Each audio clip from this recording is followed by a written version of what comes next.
Chrissy Hadaller, owner of Stitch and Sound Studio. We just finished our interview with her. It was great, you guys. She's lovely. She's lovely. She's so creative. She's a breath of fresh air. And she is a breath of fresh air in our community. We know that you probably have no idea everything that Stitch and Sound does. They are on Vandercook.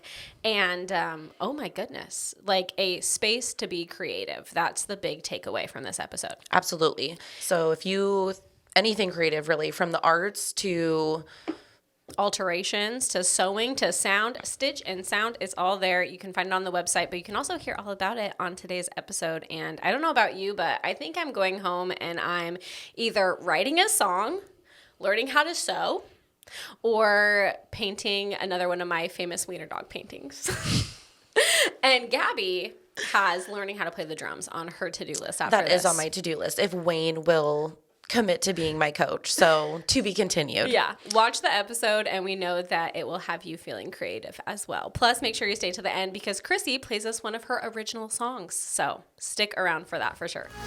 Connections in Cowlitz is brought to you by Your Cowlitz PUD, JoJo and Coco Boutique, and Woodford Commercial Real Estate. We are your hosts, Katie Keaton, your local realtor. And Gabbi Graves, your hometown lender.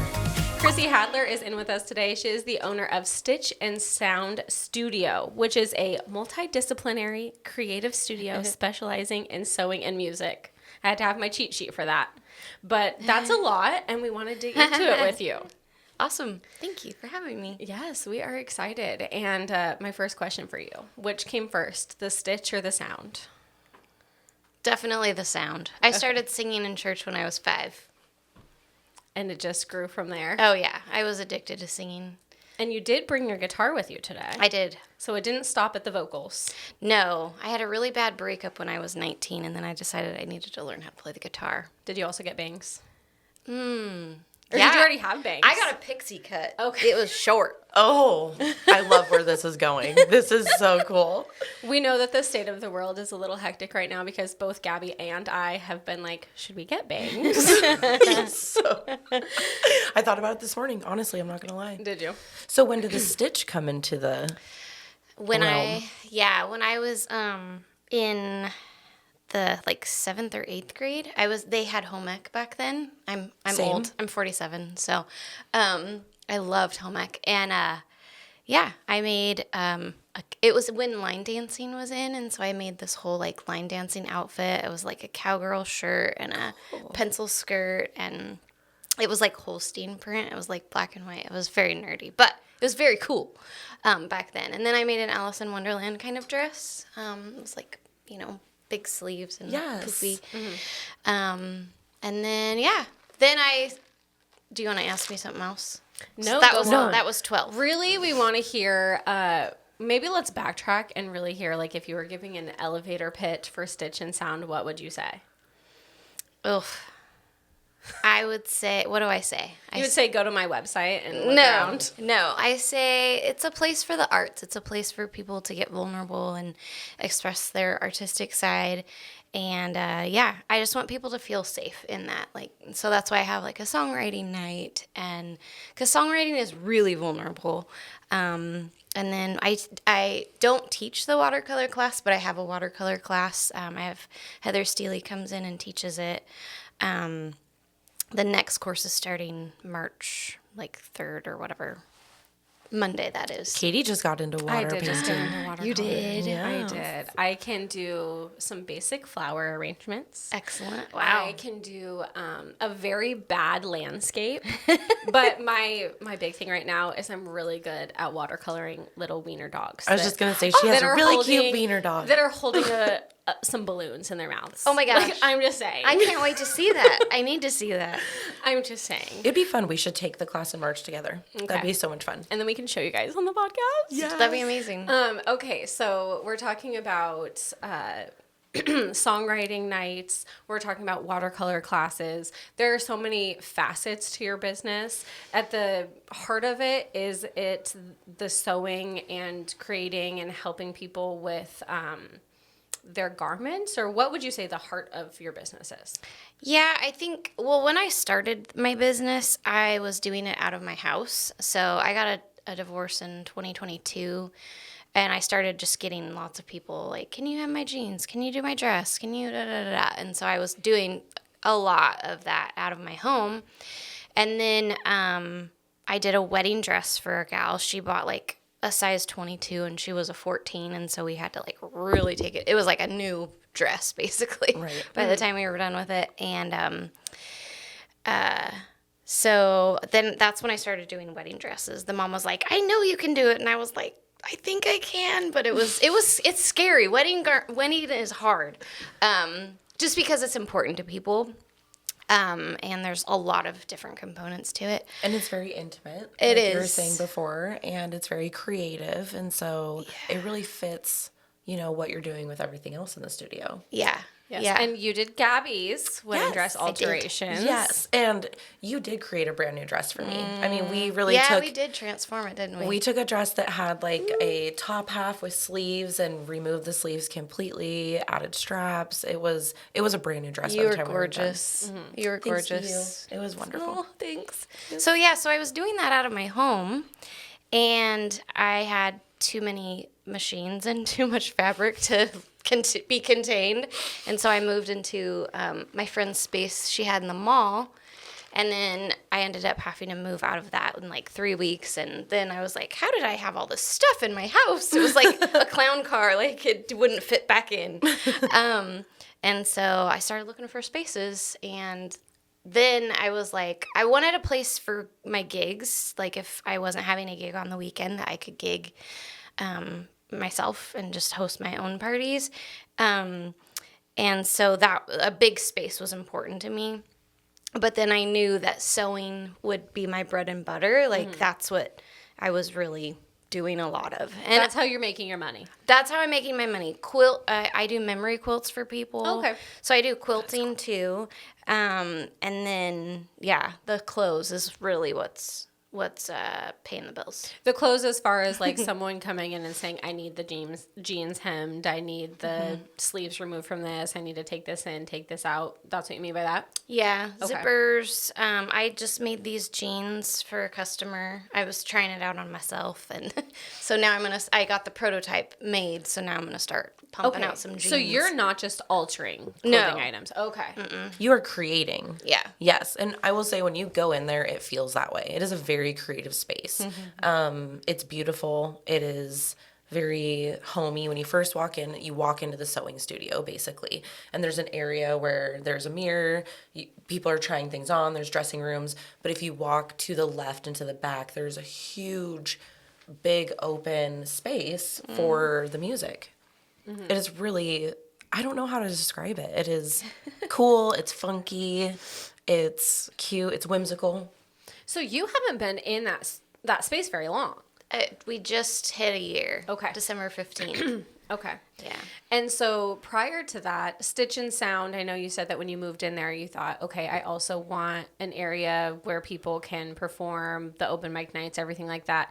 So is that when it truly became Stitch and Sound? Prior to that, was it really just Stitch when you were in the mall? Well, it was, I was only there for 3 weeks, but okay. that space, and I was dreaming at that point, I was starting to dream about like what I wanted in my own space, but my vision was so small because money's always been like, oh, I don't have enough, it's too much, I can't do that, and so I was like, I gotta find a space for $300, which that's laughable, there's no spaces for $300, and so I was talking to the realtor gal, and she was like, yeah,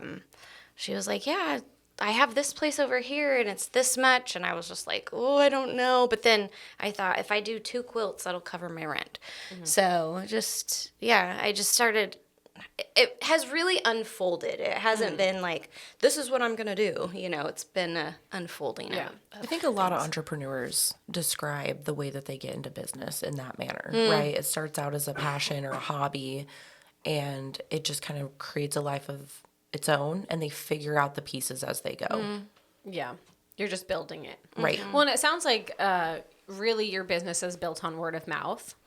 As far as like the first wedding dress, that was just because someone said like, I know you can do a wedding dress. Let's do a wedding dress. Yeah. Yeah. And your family and friends are, I'm assuming that's how it started, saying, can you hem my jeans? Can you do this? Can you do that? And then now all of a sudden it's like, can you make me a pair of jeans? Which I hear denim is like notoriously hard to work with.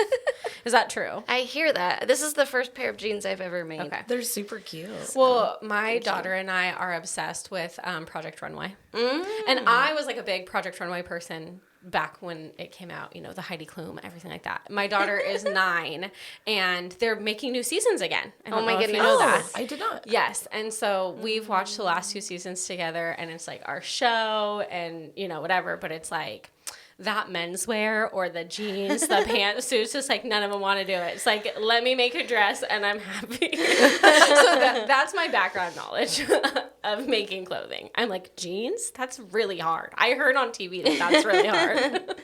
Yeah, everybody's like the rise, so that's from the waist through the legs into the back of the waist. Okay. That is, it's tricky because you got to know those dimensions, but I majored in math in school. Okay. And so sewing is very mathematical, as is music, actually. Yes. So it's been fun. Like when I was making these pants, I'm like, I'm a clothes engineer. I'm an engineer. You are. That is really true. Are. Well, and speaking of my kids, you know, then I have my 14-year-old who thinks that he'll never use math a day in his life. Okay. And like, what Snap. job will you use math in? And I'm like, dude, math is everywhere. It really is. Math is our whole universe. Yes. Physics, hello, it's all math. Yep. That is fun. So you took home ec in high school, you said. Middle school, yes. Middle school, okay. And you're like, okay, we're sewing. I'm assuming you sewed one of those little stuffed animals or something We like that. actually didn't. No, we started, I want to say we started with an apron. Okay. And then we did the cowgirl outfit. And then I might have done the dress on my own at home. Because that was a pretty big project. Yeah. But so you're just like, okay, I've done a couple of things. I'm going to try to make a dress. And so you kept that hobby along with you as you then went on to major in math? Yeah. So I, at 19, I started making quilts. I started getting into quilting. I'm very, like, old-fashioned. Like, I like canning and like I like the homey things. Yeah, but I'm not. But yes. Yeah. No, you're a modern traditional woman. How about that? Yeah, I like that. I like that. Pickling things, that's what I want to get into, is the pickling. And it's so easy. I'm like, it really, why am that's I what I've not heard. pickling everything? It's like the lowest lift. Yeah, it is truly. Sauerkraut's even easier. You just like grate the cabbage and dump it in. And let it sit. A serious I don't love sauerkraut. No. It's so healthy for you, girl. But, oh my gosh, I could eat pickled beans and pickled asparagus every day, all day long. Okay, the pickled asparagus is why I am so passionate about getting into pickling, because I'm obsessed with pickled asparagus. And it's expensive. So expensive. And they only sell it during like the holidays. Yes. Oh, yeah. And the holidays are over. I have no pickled asparagus. I'm really upset about it. And my friend just told me that she pickled a bunch of asparagus. And I'm like, girl, I got to get into this. One of my best friends is a huge canner, and she's way into pickling. And she has all these little secrets and like ways to make things extra crisp. And she has all these old school traditions that she learned from her mom. And yeah, and it seems I so need to do easy. it. I know. I need to do it. The modern tried-wives. Okay. Anyway, sorry to get off on that tangent for you. That's okay. But so you started making quilts when you were 19. Yeah. And then, let's see, then what? What did you like about quilting? Was it that it was so symmetrical and mathematical in a way? Yeah, and it's just beautiful. It's comforting. And yeah, I don't know. My grandma, my great grandma would do like the really beautiful embroidery on the edges of the quilts, and they had like quilt groups, and so my mom had that, and so I was like, I want to make that. That's beautiful. It's beautiful. Yes, it is. So, so then I began sewing then. I also began playing the guitar at that point. After the breakup. Yeah, after the breakup. And, so I majored actually in math and music in college. And, then I started sewing bags in 2017. Okay. So bags, wallets, I made my bag, wherever it is. And that's something else I offer at my shop. We call it Build-A-Bag, like Build-A-Bear, but Build-A-Bag. And you can pick out your fabrics. You can pick out your hardware, like the color, like gold if you want gold. Connections in Cowlitz is brought to you by our Cowlitz PUD. I say our because the Cowlitz PUD is publicly owned. It's my PUD, it's your PUD, and it's been bringing us safe, reliable, cost-effective, and sustainable energy since 1936. It's powered by renewable hydropower, and we even own our own dam. Thank you so much to the Cowlitz PUD for being such a great community partner. Also brought to you by JoJo and Coco Boutique, a woman-owned business where they focus on the relationship and not the sale. The styles are quality, timeless pieces that work for women of any age. Stop in for you or someone that you love. You'll leave with stylish pieces and feeling great about yourself. JoJo and Coco Boutique, the corner of Hudson and Commerce.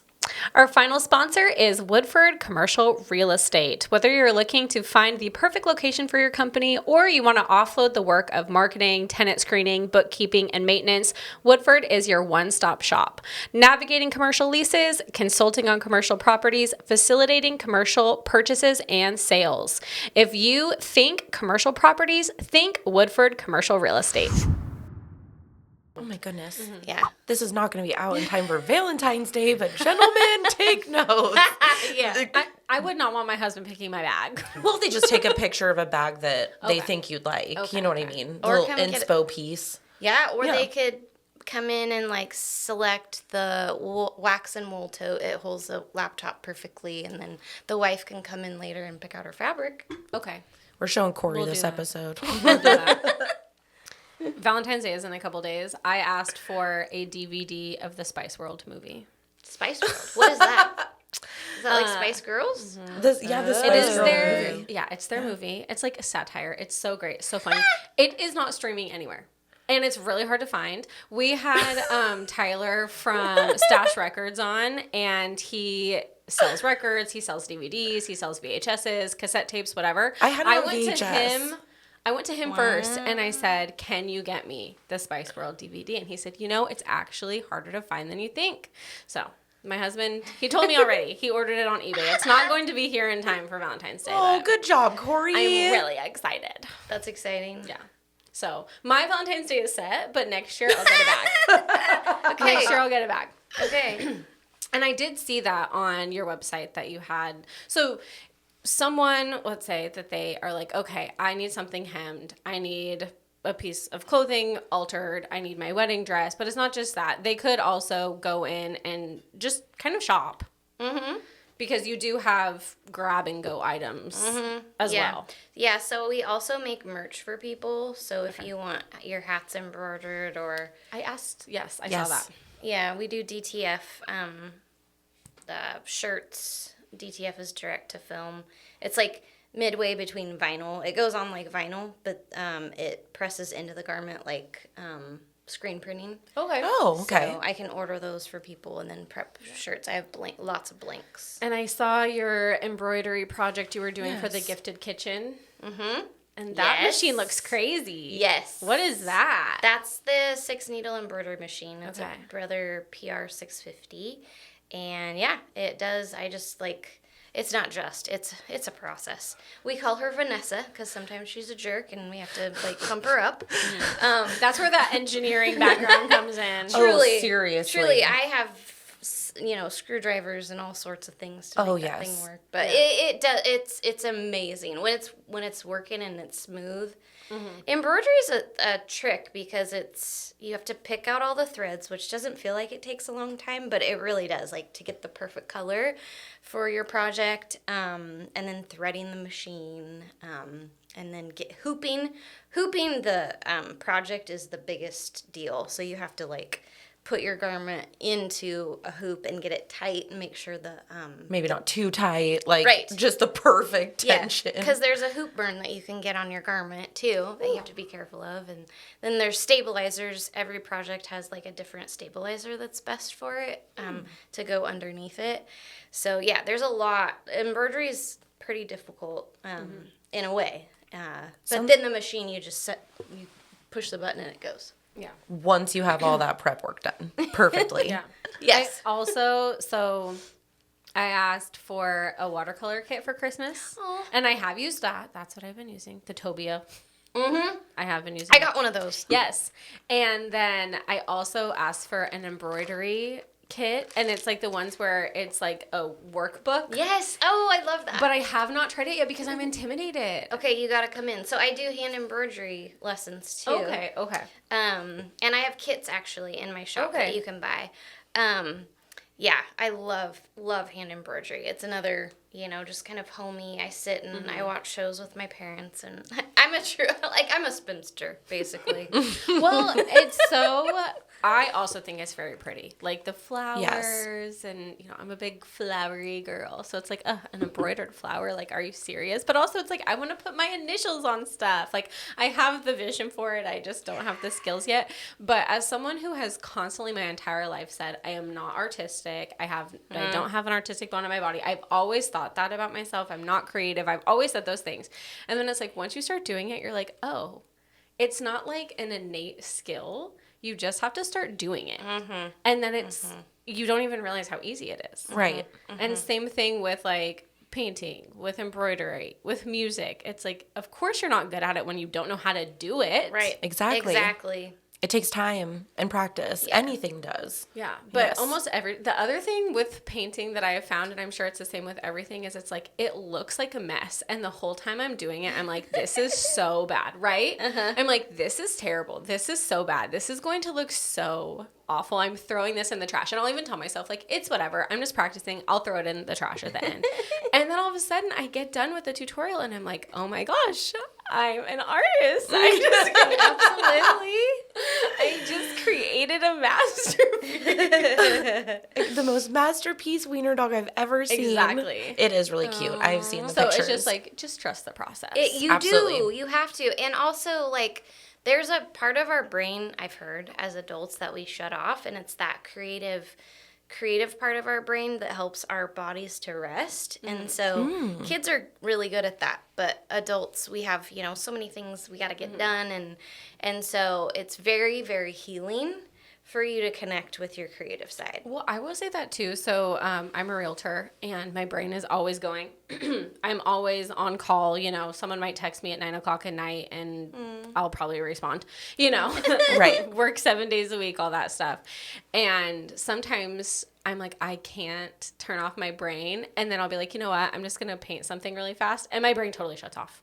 And I cannot meditate because I have too fast of a brain. You know what I mean? Yeah. But I really feel like I am when I'm painting something. And all of a sudden I look up and it's like, oh, it's been 45 minutes. I didn't even realize. You probably would love embroidery. I did it when I was younger with my grandmother, and you would love it probably. So did you know from the beginning that you're like, I also want this to be a space for classes and to help people unlock that creative side of themselves? Yeah. So I think it was 2022, my aunts wanted to learn how to quilt. I have a really big family. The Hadaller family is a huge family. If you know Hadaller, I'm related to them. Okay. And so my aunts wanted to learn how to quilt, and so I'm like, okay, let's go, let's do this. So there's something called a jelly roll quilt, which it's just like the fabric's already cut for you, and it's already coordinated in the colors in a same color scheme. So you just sew all the ends together, and you make a really long strip, and then you fold it and then sew that and keep folding and folding and folding until it's a quilt. It's like a twin size quilt basically. And so that's what I taught them, because they got to figure out, they have to learn what a 1/4-inch seam is. It's really important that you're accurate with that in quilting, the quilting world. And then we moved on to a layer cake quilt, which is like blocks, 10-inch blocks that you sew together. Like what you would think of as a quilt maybe is like yeah, if you knew nothing about quilts, that's probably what you would think of. Right. Okay. Blocks sewn together, yeah. And so I did it in my house before I got a divorce. And so I knew that I wanted to have a space where I could teach that as well. And so, yeah, so my upstairs actually, I don't know if you saw this, but I got a humongous, it's a 15-foot long arm quilt machine, and it has rollers, so you roll the quilt onto the rollers and make it taut, and then the machine it's basically painting with thread Okay, onto the quilt. Because quilting takes up a lot of space. Yeah. Like when you say you're doing it at your house, it's like, dang, when you get that all out there and like you said, it has to be, you can't get the measurements wrong or whatever. It's like you need it all laid out and it takes a lot of space. My aunt's a quilter and every once in a while I walk into her house and her whole kitchen is quilt.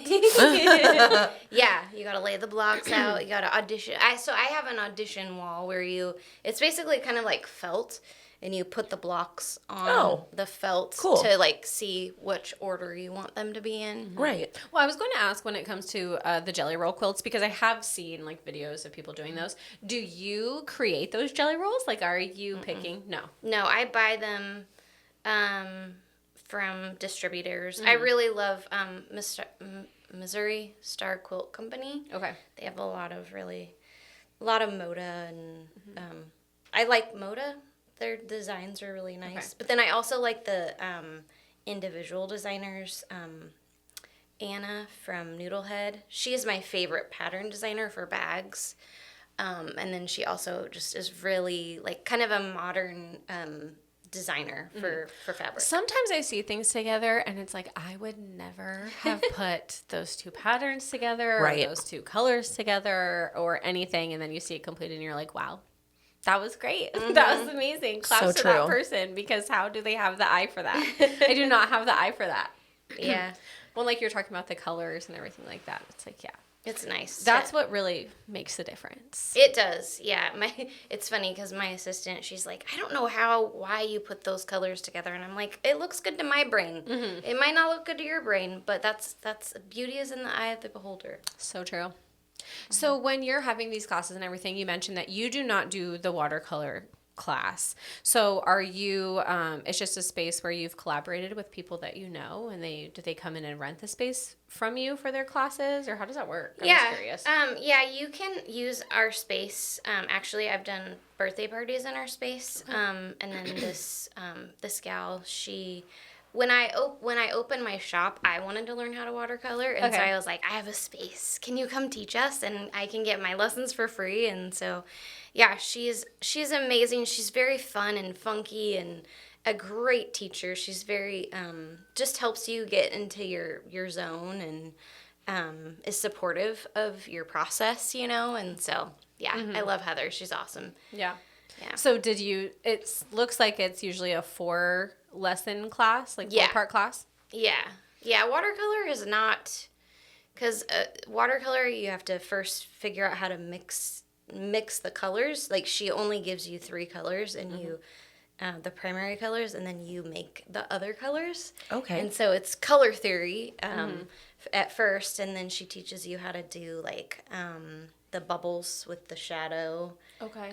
So, like, pulling the color around into the space on the page, and then we do a landscape that we've traced, and then so it's really, we do the classic like vase picture with the shadow falling on the ground.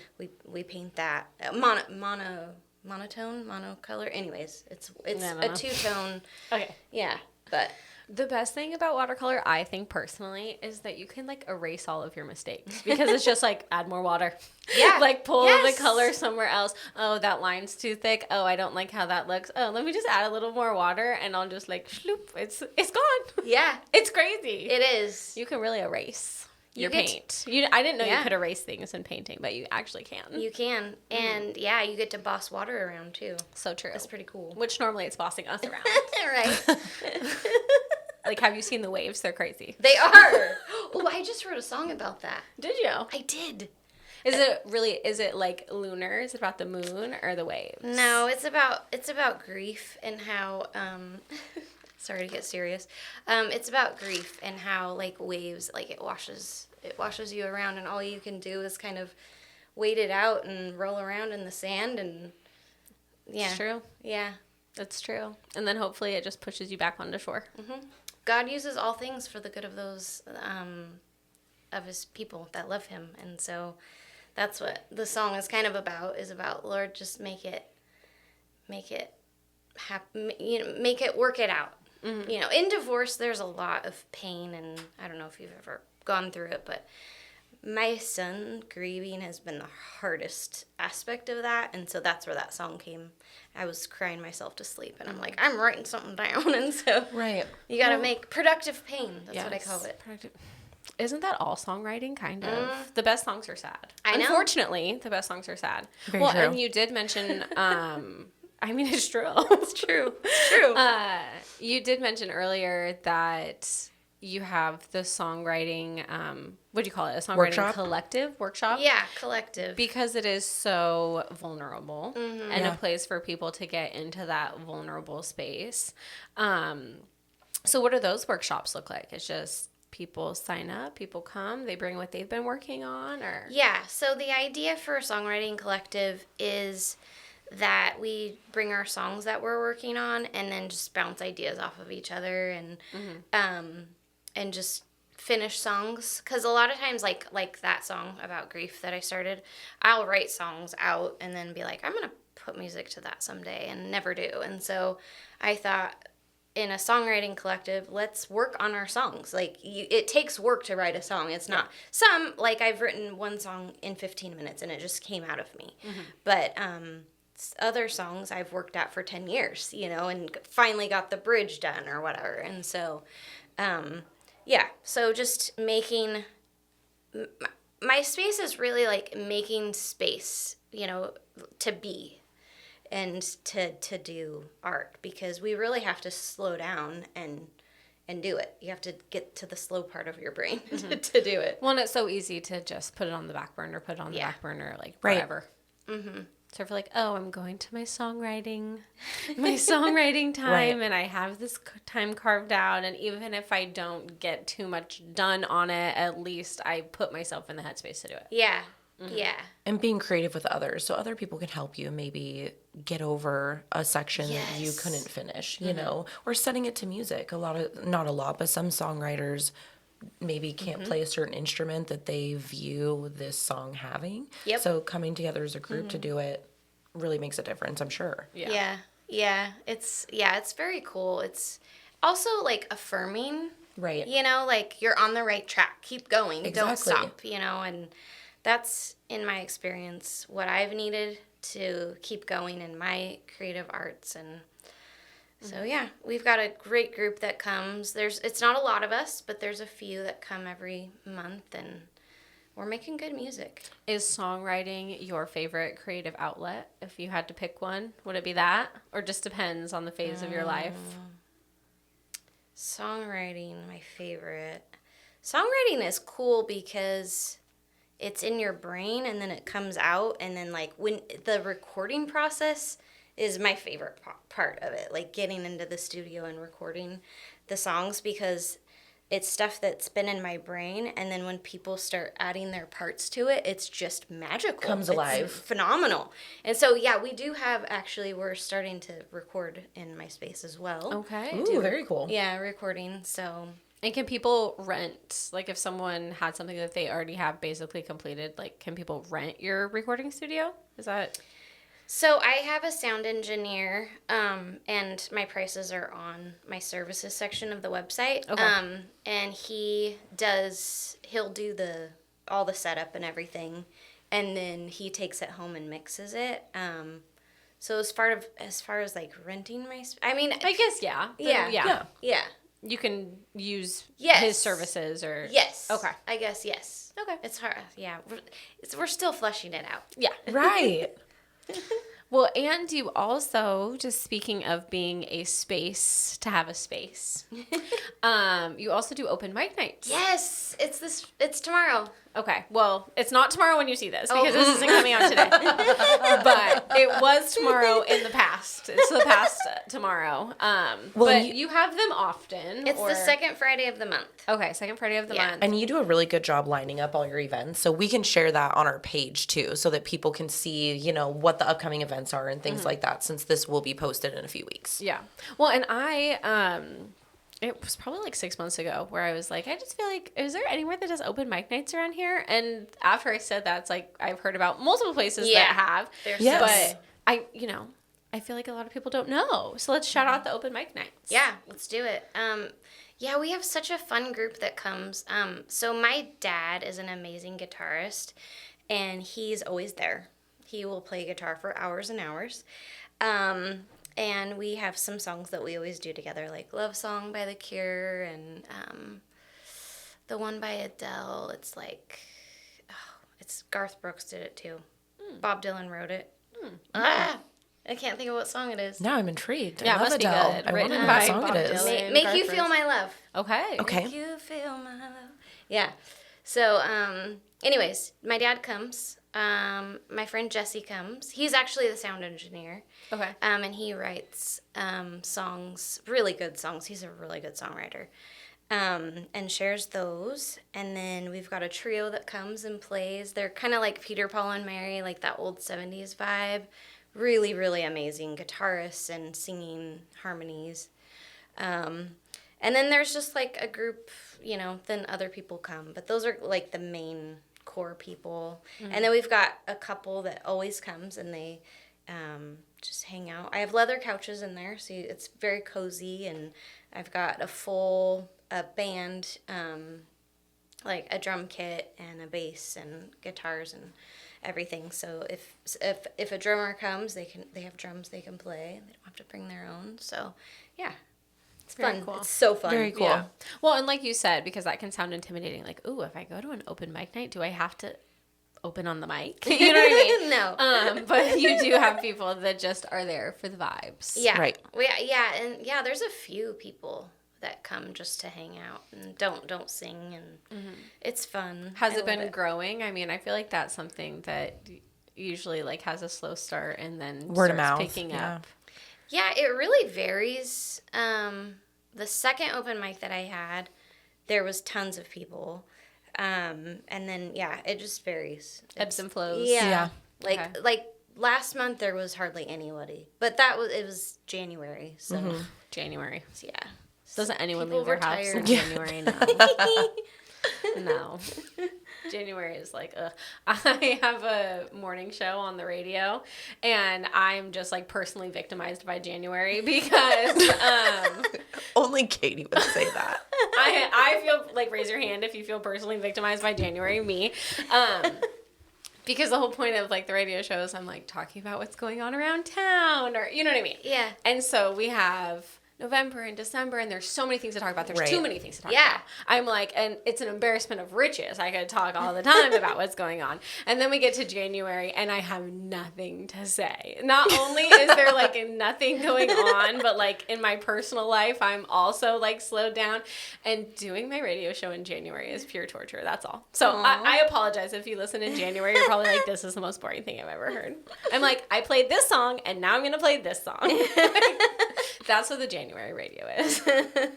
Well, next January. Yeah. Yes. So many events. Yes. We Which do- you should start sending them to me as well, so I Okay. can start shouting them out too. Yes. That'd be great. Yeah, we try to do the first year we were doing 2 events a week, and once wedding season hit, I was toast. I Like can I was imagine. working 12-hour days. It was awful. Yeah.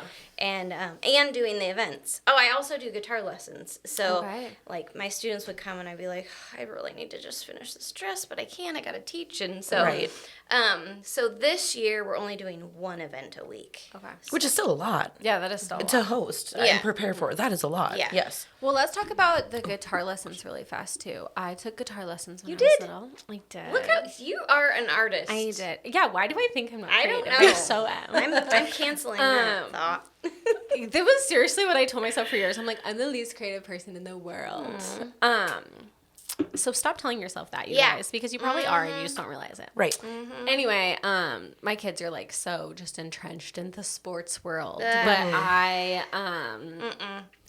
I mean, it's good. It has its value. We're like so sports moms, but I'm It like, let's have does. some more like well-roundedness. Like I would love to have my son learn how to play the drums just because I think he should.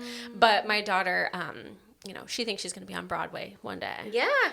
But I'm like, girl, maybe we should learn, like, let's take some voice lessons. Let's do some guitar. Yeah. Dance lessons. Yeah, all kinds of exactly. stuff. That would be. But, she would love that. So you do guitar lessons. Do you personally, or you have other? Yeah, I do basic guitar lessons. Okay. So I teach basic chording. When you come to me, we we look at a song that you would want to learn, and then I teach you the chords for that, and Cool. teach you strumming styles. Yeah, it's really basic, but it's a dream that so many people have that I'm like, and I can teach them the basics. I'm not like a really in-depth teacher because I never really learned. I taught myself how to play guitar, and that's how I learned how to play. Was I'd take the sheet music from church, and I knew how I could sing the song. I just couldn't play it, and so I've learned the timing from that and just taught myself. Yeah. Which I was such a brat when I took guitar lessons because I didn't want to learn chords. I wanted to learn like the harmony. Which why did You I? have to So learn I'm like chords picking first. on everything, and I was never into the chords. But You're a lead guitarist then. Come on, Totally. let's go. But yeah, the chords are so welcoming to people because it's. You can play so many songs. Like, you can play everything if you know the chords. Well, aren't there like 3 or 4 main chords that if you know those, you can play like 80% of music or just something? get a capo and up and down the neck. Yeah. Yeah, you can play And whatever I mean, you want. every boy should learn how to play Wonderwall, right? Oh, I do that. I do that song. I love that song. Yeah.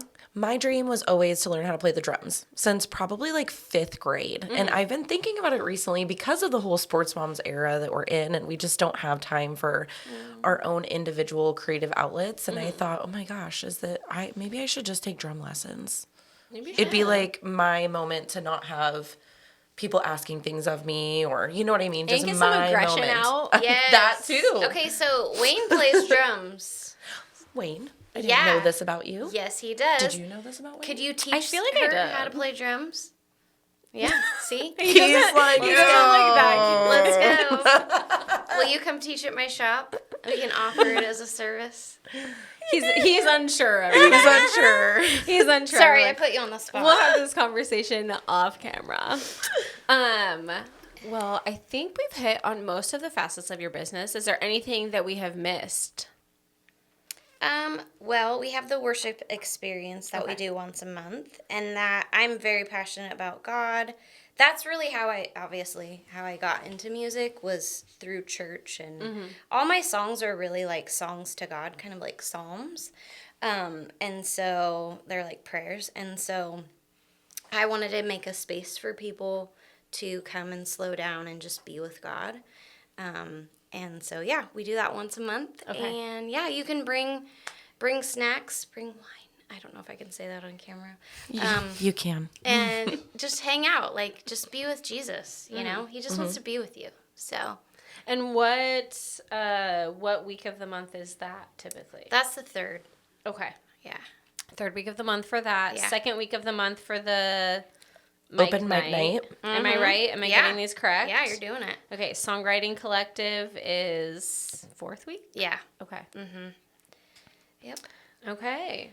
Well, before, I would love for you to sing us out. Oh, If you want. I would love to. Okay, but before we do that, we do like on the podcast for the people we have to shout out any other like hidden gems that they feel are in our area, somewhere that you want to shout out, a business you want to shout out, a location you want to shout out, a person you want to shout out, whatever it is. Yeah. But just something that you don't feel like maybe gets its shine all the time and you want to talk about on the show. Okay, let me think.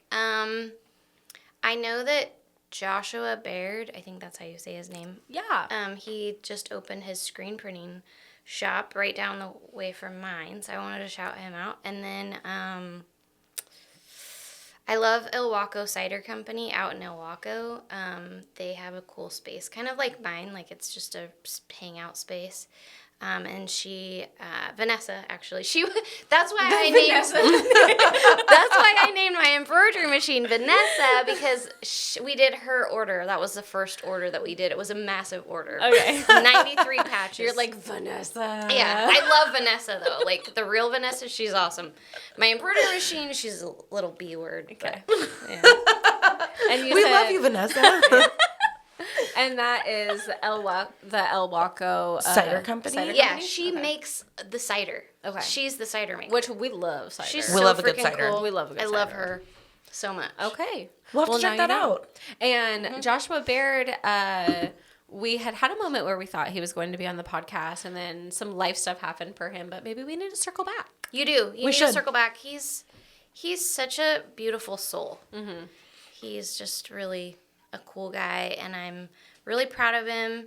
He's been doing screen printing for a very long time. He just opened back up, but his heart too is for kids in music, and I love that. I love supporting the kids in going for their dreams. Yeah. Because I think that I hate this thought that people are like, you can't make money in art, and that's bull crap. Mm. I'm making money doing art. I'm making money gigging, and yeah.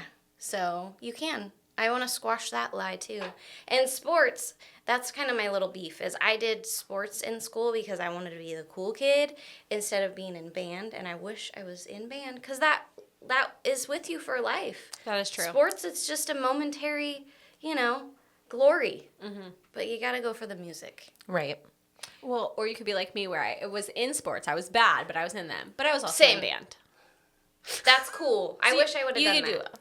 I feel like they both offer something. They offer similar things, but a little bit different. I feel like sports really builds character, where arts offers healing. You heal when you have a chance to be creative. Yeah. You kind of figure out who you are as a person. But I do love what you said that, let's squash the fact that you can't make money doing art. Love so true. Love that. So true. We love the STEM. Yeah. But you don't have to do that. It doesn't have to be science and math all the time. Please no. And honestly, the arts, like she said, are very mathematical. They are. So. They are, truly. It's crazy. Jesse, who I was saying, he comes to my, he's our sound engineer at the shop. What was I going to say? He does math and art. Oh, he taught a music theory class at my shop. And that was very cool because music theory, it's like the math of music. Yes. Yes. So shout out to him too, and you can major in math and then have a career in the arts. Mm-hmm. Let's just say. Mm-hmm. And with that, I will say thank you so much for coming on. Yes. Everyone, check out the schedule for everything that's happening at Stitch and Sound. It's on your website. Yep. It is on your social medias. We will blast it out too. And would you like to sing us out? Yeah, okay. I'd love to. Thank you so much for having me. This is such a dream. Yeah, it was neat. Thank you for coming on. Yes. We love meeting new people and seeing what the cool people in our community are doing and things that maybe you haven't heard about. Now you know that we have it. Mm-hmm. Mm-hmm. Thank you. Yeah. Thank you so much. Mm-hmm. All right. Okay. So this is a song I wrote after my divorce. And I felt like I was actually trying to park my trailer for the first time, and I was like, oh dear God, I can't do this. And I felt like God said, baby girl, you got nothing to prove. And so I wrote this song. Sorry. Oh man. Chrissy Hadaller, everybody. Thanks. Baby girl was not a baby, but she felt 3 feet tall. In front of a mountain, she swore would never fall. Overwhelmed and frustrated, tired and confused, she groaned in desperation, God, I'll never make it through. Nothing to prove. Nothing to prove, baby girl. You were made for this moment. I'm always right here. It seemed like forever, fears washed over her. But standing in love, one by one she fell. No longer shaken, walking in peace. His voice told her, you are enough. Nothing to prove. Nothing to prove, baby girl. You were made made for this moment. I'm always right here. All she could do was pray. Would you give to me the strength I need to face another day? When fear comes like a wave, she listens for his voice. Nothing to prove, nothing to prove, baby girl. You were made for this moment. I'm always right here, right here. I'm always right here. I'm always right here.